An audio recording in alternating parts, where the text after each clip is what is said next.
Ndugu zangu, nitumie fursa hii kutoa onyo kama mama, kutoa onyo kwa wale wote waliochochea uvunjifu wa amani. Na nawataka watambue kuwa vurugu na uvunjifu wa amani huishia kupimana nguvu na uwezo wa kujihami, ila mazungumzo huzaa mshikamano.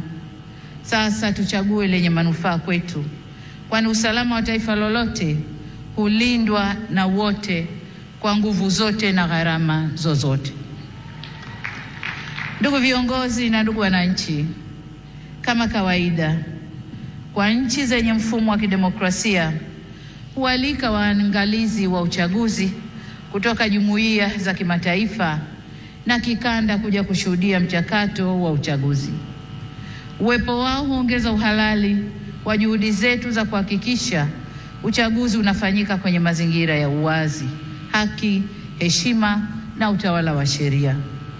Kwa muktadha huu, tunazishukuru jumuiya zote zilizoleta waangalizi wa uchaguzi. Kutoka Afrika, tulikuwa na waangalizi kutoka Umoja wa Afrika AU, Jumuiya ya Nchi za Maziwa Makuu ICGLR, Jumuiya ya Maendeleo ya Kusini mwa Afrika SADC na Jumuiya ya Afrika Mashariki EAC. Pamoja na hao, tulikuwa na wengine kutoka maeneo mbalimbali ulimwenguni. Makundi yote ya waangalizi yameshatoa taarifa za awali na tunawashukuru kwa kuwa nasi, na kwa heshima kubwa tumepokea maoni yao.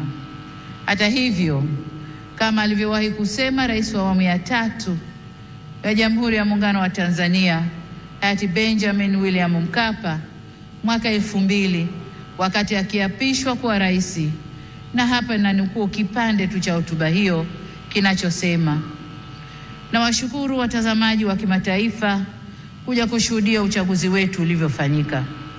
Walipotusifu, tumepokea sifa hizo kwa unyenyekevu mkubwa.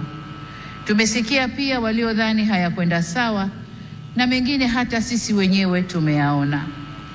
Maagizo ya kutuelekeza nini cha kufanya tumeyakataa. Ushauri wao tutauzingatia ili tufanye vizuri zaidi siku zijazo.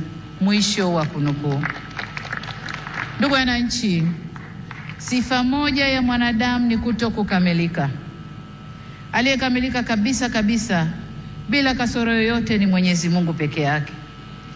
Ndio maana katika shughuli au harakati za wanadamu tunaunganishwa na mawasiliano, mazungumzo na maelewano.